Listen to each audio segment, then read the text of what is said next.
भगवती सूत्र में बताया गया है, जीवाणम भन्ते किं आभोग निबत्तिया उया अनाभोग निबत्तिया उया गोयमा नो आभोग निबत्तिया उया अनाभोग निबत्तिया उया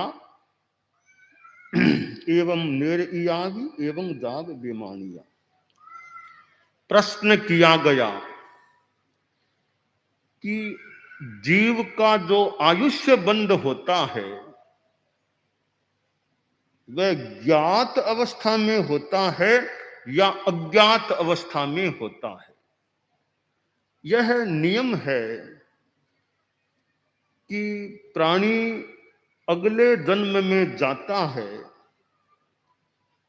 तो वर्तमान जीवन में आयुष्य का अगले आयुष्य का बंधन करके ही मरेगा। बिना आयुष्य का बंधन किए मरता नहीं, मरेगा नहीं। जैसे आपको बाई ट्रेन बाई प्लेन यात्रा करनी है तो पहले टिकट बनानी पड़ेगी ना, बाद में यात्रा होगी। तो क्या टिकट बनाए बिना यात्रा हो जाएगी? होगी तो वो गैर कानूनी या मानो गलत वो। तो इसी प्रकार जीव को आगे की यात्रा करनी है तो एक तरह की टिकट मान ले कि कहां जाना, वो निर्णय भीतर में होना होगा। उसके बाद मर करके आत्मा आगे जाती है। और ये आयुष्य का जो बंध होता है, यहां इस सूत्र में प्रश्न किया गया है कि जो अगले जन्म का आयुष्य निर्धारण बंधन होता है वो प्राणी की ज्ञात अवस्था में होता है या अज्ञात अवस्था में होता है। यानी उसके जानते हुए आयुष्य का बंध होता है या उसके अनजान में, अनजान अवस्था में आयुष्य का बंध होता है। इसका क्या नियम है? सूत्रकार ने नियम बताया है कि अगले जन्म का आयुष्य बंध ज्ञात अवस्था में नहीं होता, वह अज्ञात अवस्था में होता है। जैसे हम मनुष्य हैं तो हमें यह सामान्यतया पता नहीं चलता कि मेरा कब आयुष्य का बंध हो रहा है या मेरा हो गया है या कल होगा परसों होगा। ऐसे हमें सामान्यतया पता नहीं चलता है। हम ही नहीं, चाहे देवता हो, नैरिक हो, प्राणी कोई भी हो, आयुष्य का बंध उनकी जानकारी में नहीं होता है, अज्ञात अवस्था में होता है। तो यह नियम तो आया है, जैसे आदमी है जीवन के 3 भागों में 2 भाग संपन्न होने से पहले तो आयुष्य का बंध नहीं होगा। जैसे किसी का 99 वर्ष का आयुष्य पूरा होने वाला है तो 3 भाग करें, 33 33 33, तो 66 वर्ष पूरे हुए होने से पहले अगली गति का आयुष्य बंध नहीं होता। अगर 99 वर्ष का आयुष्य होने वाला है तो 66 से पहले नहीं होगा। 2 भाग आमतौर से बीतने के बाद या बीतने पर होता है जो भी। तो यह आयुष्य का नियम है। परंतु आयुष्य का बंध ज्ञात अवस्था में न भी हो, अज्ञात अवस्था में हो और कब हो, पर यह नियम है कि आयुष्य का बंध हुए बिना आदमी प्राणी मरता नहीं। पहले आयुष्य का बंध होना होता है। तो अब कब आयुष्य का बंध हो जाएगा? खाना खाते समय होगा कि पढ़ते समय होगा कि चलते समय होगा, कब होगा क्या पता। कब आयुष्य का बंध हो जाए, होगा तब हो जाएगा, हो गया तो हो गया। इसकी चिंता तो क्या करना है, बस जागरूकता रहनी चाहिए भी जीवन अच्छा रहे। जीवन बढ़िया है, बढ़िया परिणामों में आयुष्य का बंद होगा, तो अच्छा आयुष्य का बंद होगा, ये आशा रखें। और कर्म तो भोगने पड़ते हैं। कर्म अच्छे बुरे जो भी किए हैं उनका फल भोगना होता है। पर जीवन का भरोसा आमतौर से है नहीं। परम पूज्य कालू गणी,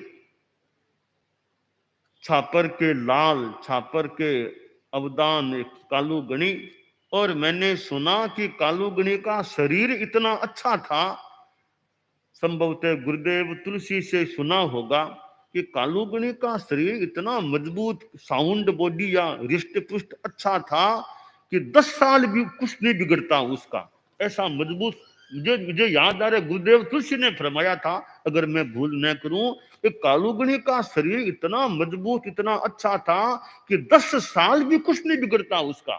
पर वो एक स्थिति आ गई, अंगुली वाली वो समस्या हो गई और देहावसान, महाप्रयाण भी हो गया। तब क्या पता, सुना कि कालूगणी की इच्छा थी कि मैं विदासर जाऊं, माजी वहां है, वहां विदासर जाकर के अपने युवाचार्य का मनोनयन कर दूं, माजी के वहां जाकर विदासर में करूं। तो अब कहां माजी रह गई, कहां विदासर रह गया, वो कार्य तो मेवाड़ में ही करना जरूरी मानो हो गया। तो आयुष्य का बंद कब होता है, यह भी अज्ञात अवस्था में होने वाला कार्य बताया गया है। और किसका कितना यह जीवन काल है, यह भी बहुधा निश्चय पूर्वक पता चलना मुश्किल है। आने को 99 आ जाए, 100 भी आ जाए, 100 से ज्यादा भी आ जाए, न आए तो 40 साल भी किसी को न आए, और भी कम उम्र में आदमी चला जाए। इसलिए जब तक जीवन है, आदमी अपना करना हो सो कर ले, अच्छा काम करे, अच्छा जीवन जिए, धर्म ध्यान करे, तो अच्छा जीवन है। ठीक है, एक दिन शरीर तो संपन्न होना है, कोई चिंता की बात नहीं, अगर अच्छा जीवन है तो। अब धार्मिक साधना है, वो जितनी हो सके वो तो ठीक है। अब हर उम्र में तो आदमी कितनी क्या करे। अब 30 साल का युवक है, तो वो दिन भर सामाजिक तो कैसे कर पाए, आम उसको तो काम काज भी करना पड़े, कमाई भी करना, परिवार को चलाना, तो वो तो दिन भर क्या सामाजिक सामान्यतया कर पाएगा। तो उस उम्र में ठीक है, दिन भर नहीं कर सकते, सप्ताह में एक सामाजिक कर लो, या रोज की एक कर लो, इतना कर लो, ज्यादा नहीं हो सके तो। अब बच्चा है 10-12 साल का, तो वो तो पढ़ाई करे, दिन भर सामाजिक करे, उसको तो स्कूल भी जाना है, मान लो होमवर्क भी करना पड़ सकता है, थोड़ा खेल कूद भी है, थोड़ा बच्चा है तो और भी मनोरंजन में समय लगा दे, तो वो क्या दिन भर सामाजिक। तो भाई दिन भर नहीं तो महीने में 1-2-4 सामाजिक कर लो, नवकार मंत्र का पाठ किया करो, तो कुछ तो थोड़ा समय धार्मिकता में लगाओ। तो बचपन की अलग बात है, जवानी की कुछ अलग बात हो सकती है, फिर प्रौढ़ावस्था और वृद्धावस्था की अलग बात हो सकती है।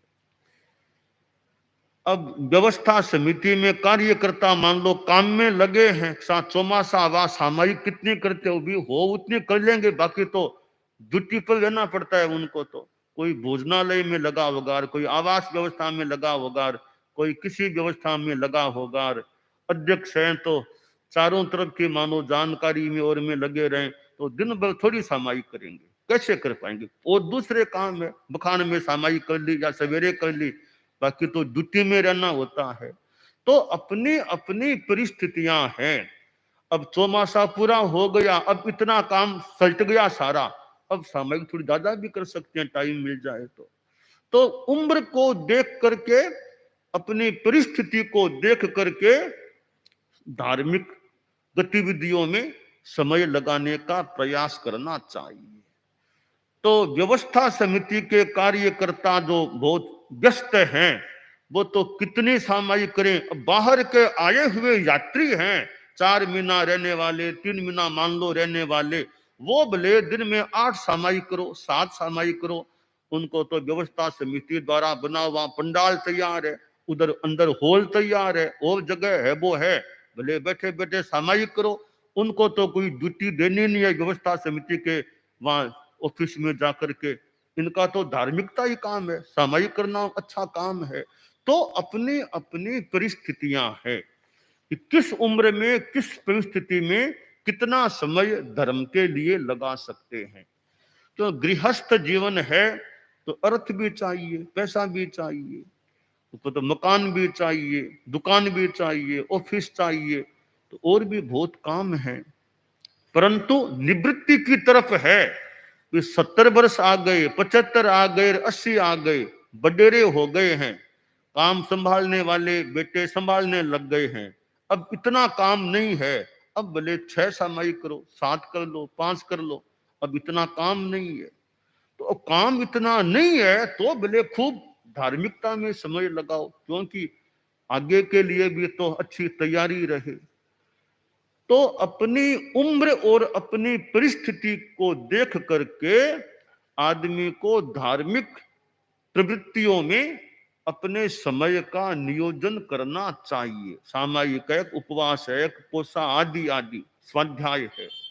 परंतु एक धर्म का रूप वह है, वो जवानी में भी हो सकता है, बचपन में भी कुछ समझ आ जाए तो हो सकता है, वृद्धावस्था में भी हो सकता है। ईमानदारी है, मैं झूठ नहीं बोलूंगा, मैं चोरी नहीं करूंगा, इस प्रकार का जो एक पाप से असंयम से बचाव है, वो तो जवानी में भी करो, भले अच्छी तरह करो, बचपन में भी करो, बुढ़ापे में भी करो, क्या दिक्कत है। कितना ही व्यस्त आदमी है तो भी यह धर्म तो, यह नियम तो रखो भी, बेईमानी नहीं करना, गुस्सा नहीं करना, झगड़ा नहीं करना, नशा नहीं करना, यह तो काम, यह निवृत्ति तो हो ही सकती है। तो पापों से जो बचने का क्रम है, अच्छा जीवन, सदाचार का जीवन, वो तो बचपन, जवानी, बुढ़ापा तीनों उम्र में होना चाहिए। और जो ये कालिक गतिविधियां है संसार सकता है। तो धर्म के दो रूप हो जाते हैं, एक काल प्रतिबद्ध धर्म और दूसरा कालातीत धर्म। काल प्रतिबद्ध धर्म, दूसरा कालातीत धर्म। काल प्रतिबद्ध धर्म कौन सा हुआ? या यहाँ बखान सुनना, सामायिक करना, पोषद करना, स्वाध्याय करना, यह हो गया जिसमें समय लगाना पड़े, वो हो गया काल प्रतिबद्ध धर्म। अब बिना समय लगाए सामायिक कैसे होगी? बिना समय, दिन रात का समय लगाए बिना अठपोरिया पोषा कैसे होगा? तो उन उन धर्मों के लिए तो समय निकालना पड़ता है। परंतु तो झूठ नहीं बोलूंगा, इसके लिए कोई अलग से समय निकालने की जरूरत नहीं, बस ईमानदारी रखो, झूठ से बचने का मनोभाव और प्रयास रखो कि मैं गुस्सा नहीं करूंगा, मैं नशा नहीं करूंगा, शराब नहीं पीऊंगा, और भी नशा नहीं करूंगा। तो इसके लिए समय निकालने की क्या जरूरत है? वो तो जीवन को वैसा रखो कि जीवन पवित्र रहे, सदाचारमय रहे। परम पूज्य आचार्य तुलसी ने यह जो अनुव्रत की बात बताई, तो बस इसके लिए कोई समय निकालना सामान्य रूपेण अपेक्षित नहीं, जीवन की शैली के साथ अनुव्रत जुड़ जाए। परम पूज्य आचार्य महाप्रज्ञ जी प्रेक्षा ध्यान कराते थे, तो ठीक है, यो प्रेक्षा ध्यान के लिए कुछ समय निकालने की भी बात है, आधा घंटा घंटा निकालो और ध्यान का प्रयोग करो। प्रेक्षा ध्यान का ही एक दूसरा रूप है कि बिना समय निकाले ही कर लो। कैसे? भावक क्रिया, प्रतिक्रिया, विरति, मैत्री, मिताहार, मित भाषण, ये 5 जो प्रेक्षा ध्यान की चीजें हैं। अब भाव क्रिया रखो, उसके लिए आधा घंटा निकालने की जरूरत क्या है? चलते समय चलने के सिवाय मन नहीं जाए, बोलते समय बोलने के सिवाय बाहर मन नहीं जाए, जो कार्य करें उसके सिवाय अन्यत्र मन न जाए, ऐसी साधना करो। बिना अलग से समय निकाले हो जाए। प्रतिक्रिया मत करो, बस इसके लिए अलग से टाइम निकालने की जरूरत नहीं, प्रतिक्रिया फालतू मत करो, बस शांति रखो। और कई बार पूरी बात की हमें जानकारी नहीं होती है और आदमी फट प्रतिक्रिया करता है। तो प्रतिक्रिया करो तो पहले सोचो बात क्या है, बात की जानकारी पूरी कर लो, बाद में प्रतिक्रिया करना फिर भी न्याय संगत हो सकता है। बात की जानकारी अच्छी तरह है नहीं, थोड़ी सी बात सुनी, टांग पूंछ का पूरा पता नहीं है, ऐसे ही प्रतिक्रिया कर दी, तो कई बार वो ठीक प्रतिक्रिया नहीं भी हो सकती। तो फालतू प्रतिक्रिया करो मत, जान लो, देख लो, फालतू रिएक्शन तत्काल नहीं करना चाहिए। तो मैत्री है तो सबके साथ मैत्री रखो, उसके लिए कोई अलग से आधा घंटा घंटा न भी निकालो, मन में सबके प्रति अच्छा भाव रहे। अब मिताहार, आहार का संयम है, तो आहार का संयम करने से उल्टा समय बचेगा, नहीं कि अलग से समय निकालने की जरूरत, उल्टा समय बचेगा, खाना कम खाएंगे, वो टाइम बच जाएगा। मित भाषण कम बोलो, उल्टा समय बचेगा, नहीं कि समय लगेगा। ज्यादा बोलेंगे तो समय लगेगा, वाणी का संयम है, कम बोलेंगे तो बोलने में जो ज्यादा समय लगता वो हमारा बच जाएगा। तो ये प्रेक्षा ध्यान की 5 चीजें हैं, भावक क्रिया, प्रतिक्रिया विरति, मैत्री, मिताहार, मित भाषण। ये ऐसा साधना का रूप है, इनके लिए समय निकालने की ऐसे जरूरत नहीं, बस क्रिया के साथ, जीवन व्यवहार के साथ ये 5 चीजें जुड़ सकती हैं। तो भगवती सूत्र में जो बताया गया है यहां पर कि आयुष्य का बंध होता है, वह ज्ञात अवस्था में नहीं होता, अज्ञात अवस्था में होता है। अब यह हमें पता नहीं आमतौर से चलता कि मेरा आज आयुष्य का बंद होगा, कल होगा, सवेरे होगा, शाम को होगा, रात को, क्या पता कब हो जाएगा। तो किसी पल में, किसी क्षण में आयुष्य का बंद कब हो जाएगा, यह सामान्यतया हमें प्राणियों को पता नहीं चलता, वो अज्ञात रूप में होता है। और जीवन की समाप्ति कब होगी, अब थोड़ी बहुत जानकारी मान लो कोई ज्ञानी बता दे तो हो जाए, थोड़ी बहुत कोई हो जाए तो हो जाए, पर प्राय प्राय पक्का पता, प्राय कह दें, कोई बहुत ज्ञानी बता दे तो अलग बात है। आयुष्य कब किसका पूरा होगा पक्का पता चलना मुश्किल है। अब ठीक है, ज्योतिष कुंडली आदि आदि चीजों से थोड़ी बहुत कोई बात आ जाए तो आ जाए, फिर भी हमेशा कोई पक्का भरोसा होना मुश्किल है।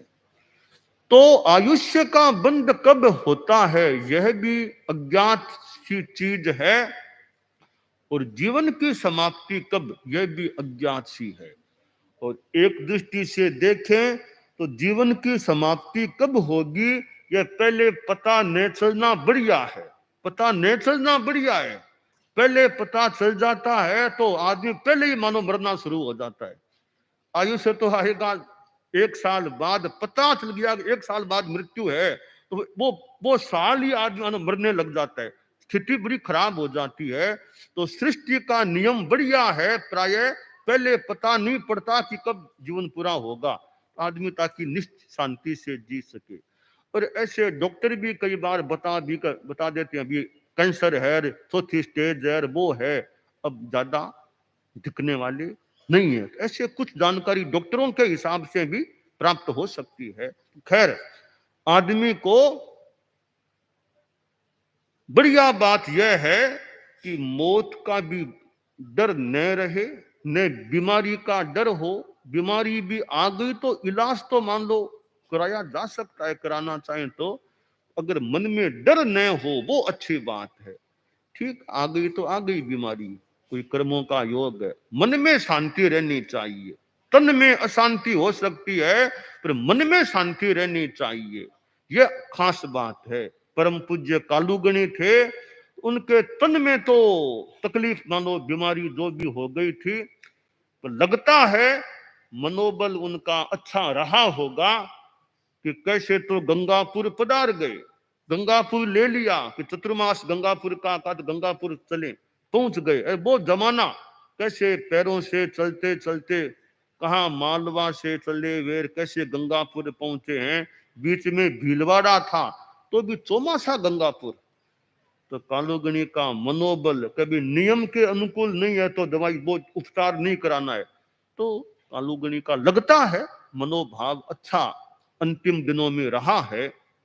तो हमारा मनोबल मानसिक शांति का क्रम अच्छा रहे, जीवन में जितना हो सके धर्म अध्यात्म की आराधना करते रहें। तो भगवती सूत्र का कथन है कि आयुष्य का बंध अज्ञात अवस्था में होता है, ज्ञात अवस्था में नहीं होता।